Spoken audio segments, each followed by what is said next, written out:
35 races, a COVID outbreak, and essentially 2 months off. Somehow we've made it to Phoenix, guys. It's happening. The Championship 4 is next weekend. It's next Sunday. And it's a bit of a surprise as far as who's made it. Obviously, Chase Elliott, he is the winner at Martinsville Speedway. He won the second stage. Denny Hamlin won the first stage. And of course, the big headline, I think, after this, and it's actually caught my attention here, is the Kevin Harvick and Kyle Busch rivalry being renewed. Now, I did not watch any of the post-race interviews. There were football games on I was paying attention to. But I think this is just another chapter in the rivalry. At the end of the day, we know Kevin Harvick does not like Kyle Busch. Neither of them like each other. I think they respect what each other has done in their careers, but they don't like each other. So, essentially, what I think here is, again, Kevin Harvick was going for broke. He knew he had to pass Kyle Busch for the position. He dumped him. And I'm going to explain to you. So, the other day, we had an argument why Ben Rhodes and what he was doing, he had to remove his head from his ass. Okay, here's my opinion on the difference between that and the Harvick incident, in that this incident, of course, was a one-time deal. This was to advance to the championship. Now you could say Ben Rhodes, it was to advance to the championship, and it was. But look at it. Did he have to do that at Texas? Did he have to make some of those moves at Texas? Did he have to do it early on at Martinsville? I mean, the one wreck wasn't his fault, granted. But he was just driving, like, with no respect and no regard for his opponents. Kevin Harvick was racing as a guy who had to move on to the championship. He had to do whatever it took. And it was a one-time incident. He wasn't going through the whole race. I mean, look at what he did in the lap traffic. He wasn't going through the whole race saying, I have to wreck this guy. If I can't get around him, I gotta wreck him. I'm not gonna wait for him to move over. I'm just gonna move him myself. He didn't do that the whole race. And he was down and out most of the race after the flat tire. So, again, I think, he showed class throughout the whole race. But again, he was aggressive where he needed to be aggressive. So I think that's what sets it out. Ben Rhodes was just on... He was 0 to 60, and he stayed on 60 the entire way. So that's the difference, I think, in the two incidents here. Anyway, so our next thing is I'm going to make my most bold, unpopular opinion I have made ever here on SCN. I think. Maybe you guys will disagree. We'll see in a second. But anyway, so here we go. My opinion here, the playoff system is good. Now keep in mind, Kevin Harvick did get eliminated. And you can say, well, Kevin Harvick was the best driver all year. How come he's not battling for a championship at Phoenix? It's because this playoff system is rigged. It's not good for NASCAR. And that they need to change it. I think, again, if you're going to think with that logic, and yes, there's flaws with the system, and there are. I agree with those fans. There are flaws with the system, but there's flaws with every system. Okay, someone could catch fire late in the year, and it won't matter if we go back to the old system. If we go back to the last playoff system, the guys who were winning races may have wrecked out of a few, and unfortunately missed the playoffs because of that. It ruins their chances at it. Again, I think this playoff system, it puts an emphasis on winning, which is what the fans wanted to begin with. And I think here, again, if we're going to argue that Kevin Harvick and Denny Hamlin should be the ones battling it out for the championship at Phoenix, then by your logic, then the World Series should have been the top two AL and NL teams, which I believe it was, but still.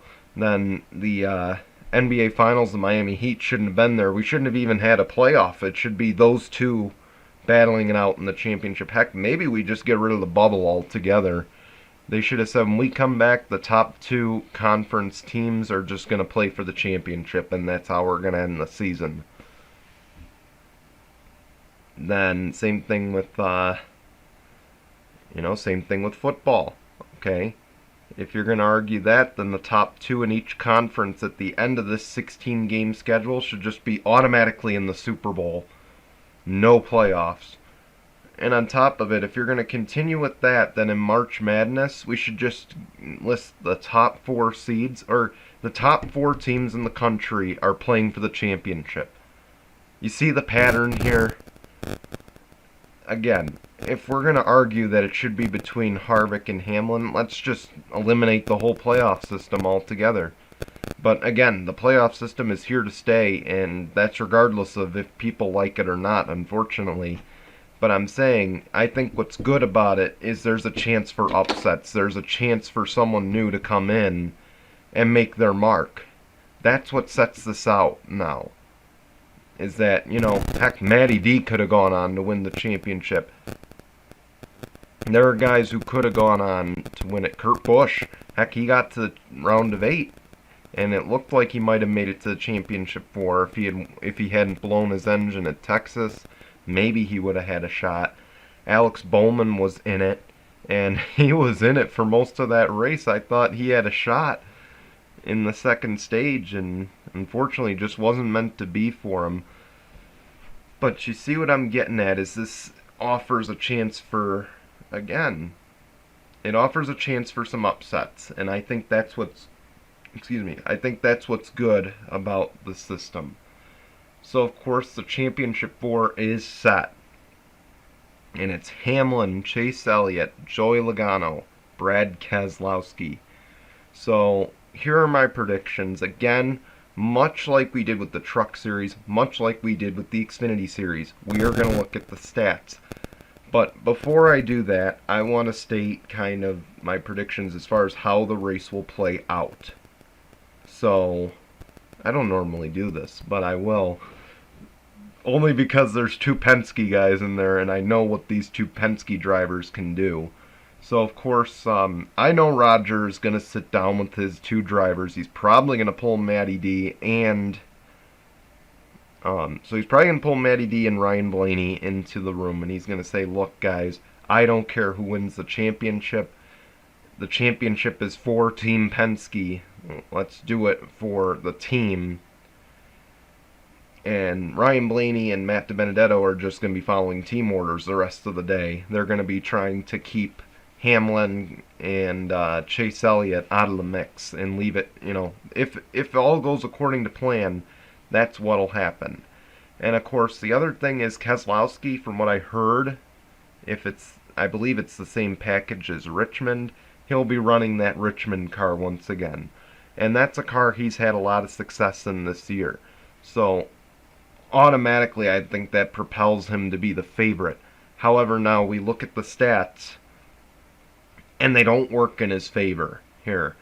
Of course, Denny Hamlin has 2 wins. He was last year's winner of this race, which got him into the championship 4 last season at Homestead. He's got 17 top 10s. He's got an average finish of about 11th. And again, the 2 wins. The first one was in 2012, so it was a while ago. But of course, he's going to have the best resume entering Phoenix because he's got the most experience of all of the drivers that are in this championship 4 battle. Now, of course, up next is Chase Elliott. And here's the thing. I didn't think Chase Elliott was going to make the championship 4. That team, again, this Hendrick team, you can say Chevy is still down and out, but I think Chase Elliott defies that statement because if you look at some of these races, you could argue he could have had 6 or 7 wins this year had he not effed up the Darlington races Had Truex not wrecked him, had Kyle Busch not wrecked him, had he not pitted at Charlotte, you could argue he'd have like 6 or 7 wins easily, and it would be a big three between him, Hamlin, and Harvick this year. And same thing at Bristol as well. You know, he wrecked Logano at Bristol. I believe he caught a tire or something. I forgot how that played out. But Chase Elliott has 5 top 10s at Phoenix. The best finish was second in 2017, and I believe, if I'm not mistaken, that was the year him and Denny Hamlin had that altercation at Martinsville, and it carried over to Phoenix, in that Chase Elliott pinched Denny Hamlin and essentially took him out of the championship battle. So he also has an average finish of 13th place. So again, I think Chase Elliott's resume is not great for the championship 4 race at Phoenix, but I would not rule him out. Logano, of course, another 2-time winner at Phoenix. He won back in 2016, and he won again this year before we went on break for COVID, if I'm not mistaken. So he's got 12 top 10s with an average finish of 14th. So you can tell the stats are playing out in their favor, in Hamlin and Logano's favor. Then Brad Keselowski's got the second biggest resume, actually the third biggest resume, because Logano's been in the series a little bit longer than Keselowski. So Keselowski's got 10 top 10s. He's got the best finish of second, which came in 2018, and he's got an average finish of about 13.5. So my prediction here, I would love to say Denny Hamlin is going to win it. But here's the problem. Here's my flaw with that prediction. Hamlin's been quiet in the playoffs. He's won at Talladega, but other than that, he's been seemingly unheard from the entire playoffs. He's been consistent, he's had some good finishes, but he's been very quiet. And the other thing, and again, you can say as well, he's choked when he's gotten to the championship 4. He's choked in championship scenarios before. This is a new track for the championship. This is not Homestead anymore. This could be his chance, finally, to break through. And again, we've seen guys who've been inconsistent and gone on to this point. This is a reset. This is a complete reset. So I think, could Hamlin put this behind him? Absolutely, he could put this behind him. But again, I think the 2 Penske guys in here, it's hard to rule against them, because those two, what Brad Keselowski, Joey Logano, what they're capable of. And for a fact, Denny Hamlin doesn't like these two. Brad Keselowski and Joey Logano don't like Denny Hamlin. So this could make for an interesting battle. My favorite outcome would be those 3 wreck each other and Chase Elliott wins the championship, and I'm sure the NASCAR fan base would agree with me with that. But again, I think it's going to come down to, I think Brad Keselowski is the best car. Denny Hamlin has the best resume. Joey Logano's got the second best resume, and he won here earlier in the year. So, but I think this is the year that Denny Hamlin breaks out and wins his first championship. I just think he's really shown some strength. I think he's looking good. Now he doesn't have Harvick to worry about. Now, Harvick threw a wrench in my pick, because if we went to the championship 4, if he went to the championship 4, I wouldn't be looking up these stats on my computer right now. Okay, I would just say, I don't even care what the stats are. Harvick's the winner of the championship. This is his race to lose. But I think Hamlin's going to win it, but he will be heavily contested. And keep in mind, 3 of these drivers in the championship 4, now obviously Chase Elliott, Denny Hamlin, it's water under the bridge. But he's had altercations with every driver in the Championship 4 at one point or another. So I would not say that. I'm not saying he's a target entering the Championship 4, but I'm saying it may influence how the racing goes. We'll have to wait and see. But again, I think Hamlin's got it. But if not, I think Logano or Keselowski could come out with it. Again, Chase Elliott, I'm not saying he's in the same situation as Justin Haley being the dark horse, but I wouldn't rule him out either. He's had some good runs at Phoenix, obviously the second back in 2017. That's nothing to sneeze at, so we'll see what happens as we enter Phoenix here. We want to thank you guys for watching. Be sure to like or dislike. Let's see. So actually, I'll do it with this one. Like or dislike. We're going to subscribe. You guys can subscribe as well. And of course, subscribe to our friends over at Heartland Spirit. I'm sure they'll be talking about this on their Friday podcast and making their picks for the Championship 4. And maybe offering their opinions on the playoff system. We'll see what happens there. But in the meantime, again, thank you guys for watching. Subscribe to them. Check out their podcast as well.